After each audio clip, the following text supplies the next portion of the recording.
Howdy chaps and chapettes, and welcome back. You might notice I'm leaning on a different car. That's because we have a new arrival. Another customer's car, lovely chap. He's come a long way to bring us this car to work on, and it's going to be basically another resto in the shop and another bunch of videos. Probably these ones will probably attract more attention because this is more of an everyman's car rather than the Falcon coupes, which are sort of you better have some deep pockets to own them. So hopefully these videos that I'm going to do on this car will find their way to people who will thoroughly enjoy them, because this car has a plenty of rust. So I'll show you it right now.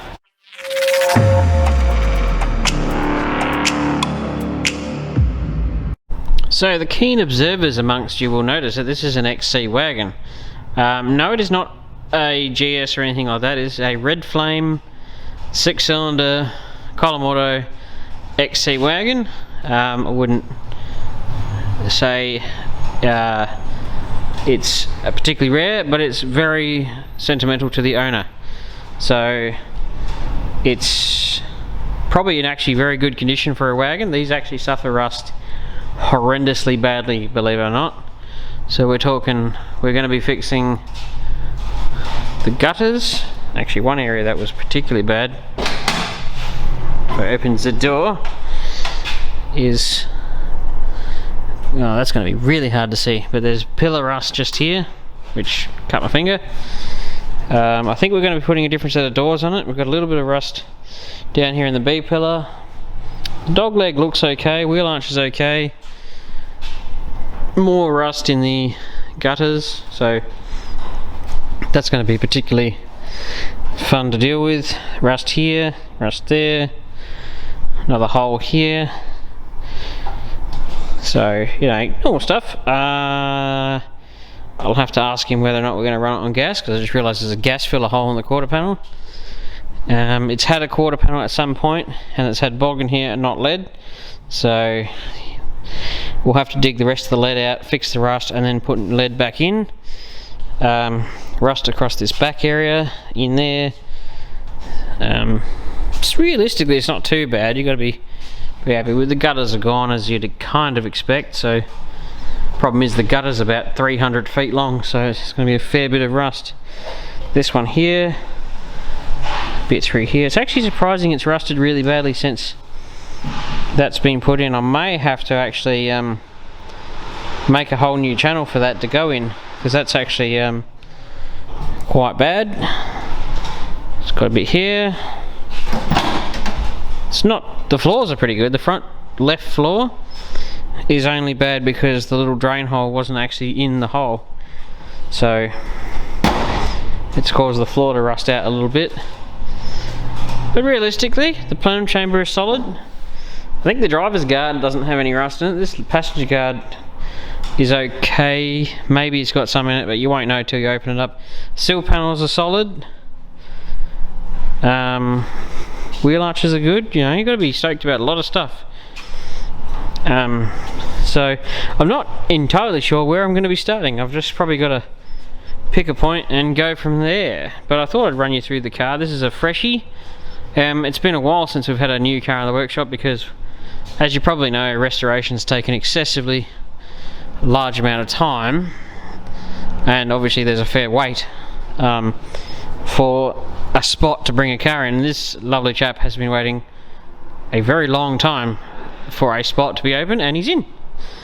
And unfortunately I have to tell people who ask currently how long, and I'm like, probably best you don't hold your breath, because it's quite a wait, unfortunately. But I think all resto shops in Adelaide seem to be absolutely brimmed up at the moment. There's not many that aren't full, so I don't think we're bothering with the doors because they're pretty well toasted, and I believe the owner's got better ones. And as they always say in the classics, and I say, start with the best stuff you can. If you can start with a door that's got very little rust, we'll go with that one rather than rusty doors.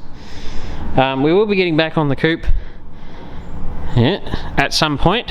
We just got to find time for it. All things have to be scheduled in. The XB, my XB is got a new transmission in it. I managed to drop the business card before, but this is the chap who did my transmission. Gary Mutton, a lovely chap. He's a local down south and he does some fantastic work. He fitted my trans and rebuilt it, and the XB drives lovely, absolutely stunningly. So once again, if you're in the southern areas, it also does like mechanical stuff and whatnots, but I couldn't recommend him high enough for anything down that way. There's some really good chaps around. Unfortunately, I didn't do an update on the EJ on the weekend because I didn't get enough done, but the EJ might be taking a slightly different direction, so stay tuned for that one. There is a chance that something's going to happen with that in a different way, but mainly we're starting a bit of a series on this XC, and we're going to just do all the rust. Once again, it'll be a bit like the XY, where we take it to the point where a painter can just take over and finish it, because that's actually how we like to run things, because it's way easier. Because with this shop is just not set up for doing painting. We can do minor stuff, but you just can't get a clean job out of here, so we don't bother. We just palm it off to somebody who can do painting. So one of the things I'm going to tackle today will probably be, as they say in all those as they say in those military movies, get the lead out! We're going to dig the lead out of here, which should be easy. I'll just run the oxy torch over it and just blah, blah. And I might start drilling out this back panel through here. So I reckon what I'll do is I'll jack the car up nice and high. We've got to move some cars and actually get this back out and the XY over here, because that hasn't gone away just yet, but that goes away soon. So it's going to go over there for now, and then this will go back in here, and then we'll start doing some work on it. But yeah, if I start drilling out some spot welds and dig this lead out and see how bad this whole area is, I reckon that'll be a good starting point. Alrighty chaps, what we're going to do here is we're going to dig out the lead that's in here. You might notice I have a 2-pack respirator, because I don't really want to breathe in the fumes, because lead fumes are particularly bad for you. The other thing is, I watched one thing on YouTube and it was a chap doing something and he was spraying 2-pack without a respirator, and I thought, I couldn't believe I was actually watching somebody spray 2-pack without a respirator, and I was just like, do you realise you just took like 10 years off your life? Like, it's the most, like, aside from directly breathing in like mag acid, 2-pack paint fumes are like super deadly to you. I couldn't not believe I was actually witnessing it, and that somebody actually filmed it and put it on YouTube. I was like, I mean, these are industry standard, but only really intended for minor use. If you were spray painting every single day, you would do better to have a full suit with a downdraft face feeding you fresh air from an outside source that's filtered. That's the safest way to spray 2-pack regularly.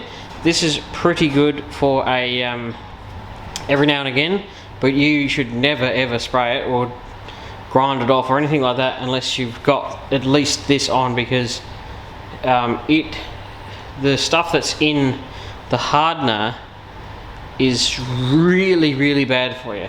I know people who have died from it very quickly from spraying 2-pack without a respirator. They didn't do it for very long, put it that way.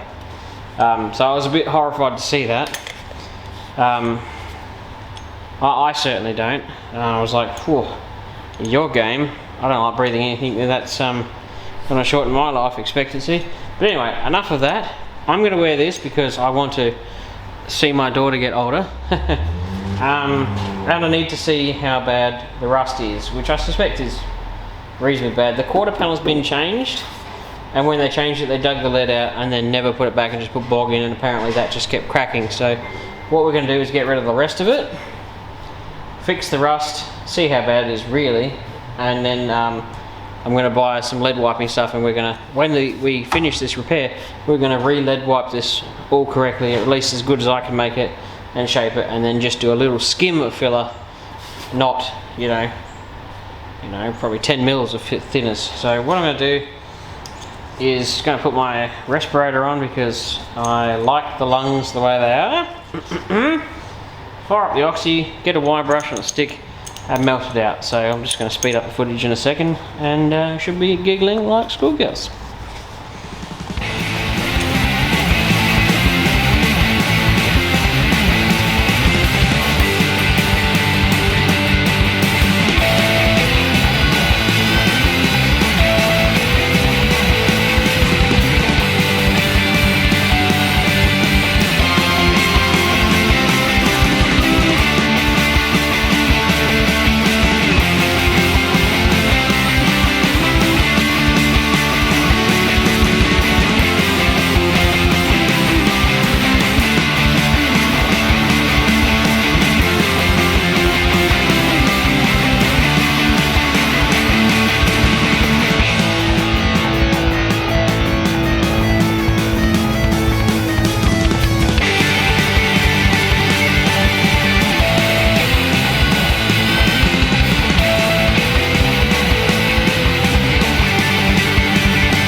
Right, now I would say, as I say in those movies, get the lead out, it's out. I'm now going to run it over with a sander, I think, and then I reckon we'll catch up in a second once I've got it all cleaned up. Alrighty, chaps. Right, I've decided to take the lead out of here, which I said I was going to do, and then I decided to take this lead out of here because I realised that what I'm probably going to have to do is I reckon I'm going to try and remove this middle panel here. See if I can grind out the welds that this person put in through here and maybe put a slice and peel back this piece of quarter panel to expose this panel that's below it, which is just here, which goes under. It should only be just here. And then I might do something similar up here and drill out these spot welds through here, put a slice through here and peel up, and slice and peel up so I can expose this panel below. And I really want to remove this panel because I think there's a good amount of rust that's behind it and hiding, because obviously there is a good amount of rust, and as per usual the gutters nearly always run underneath the roof. So to repair the gutters you got to take the top layer off. So what I'm going to do now is grind these, cut and peel, and drill and drill, and then grind them, which this is all factory handiwork, so they do hide quite a bit of work underneath lead. And to be perfectly honest, that's a huge amount of lead that was in there from factory, like huge, like they didn't care. Quite impressive, isn't it? But yes, this is all somebody else's handiwork. The factory don't use an angle grinder when prepping stuff. So what we're going to do, like I just said, get them apart, peel it off and take this panel off and have a look at what's underneath here, which I suspect might not be super pretty. I do think this piece of gutter isn't actually that bad. It's got a little hole through it. I might be able to save this and then obviously do a piece from like here across. I mean, that's still pretty good. So I'll catch up in a second. So chaps, if you're playing at home, you'll notice that we've peeled open the quarter panel and the roof. I know that seems horrible, but trust me, that's the easiest way to do it. And I will be able to run a body spoon up there and be able to plenish that fold that is probably going to be there back out, and then whatnot it before it's all done. But unfortunately we really had to get this panel off, because as you can see, there's the gutter running the underneath the roof. Well, it's not really the roof, rear pillar section anyway. So also we have to put a new piece through there and across there. So we're going to rebuild this piece and rebuild this piece. It's actually pretty good just here, so that's a really good spot to stop. So if we just do this bottom section and try and, got to figure out the best way to tackle this by opening it up, but what I'm going to do now is just clean up in here and through here. And what I was just thinking to myself then is, this wagon, I'll probably just do this as a continuous series, if that makes sense. Like, this will be episode 1, and the next time I do something it'll be episode 2, and so on and so forth. So that'll be how I'll do it, just so you can keep track in a logical fashion. So that's where we're up to. I'm now going to clean it up and see if I can get this piece of gutter off and see how much of the actual frame is still there. I'm suspecting most, but I won't be surprised if I have to put a small section in behind here. So that's next to come off.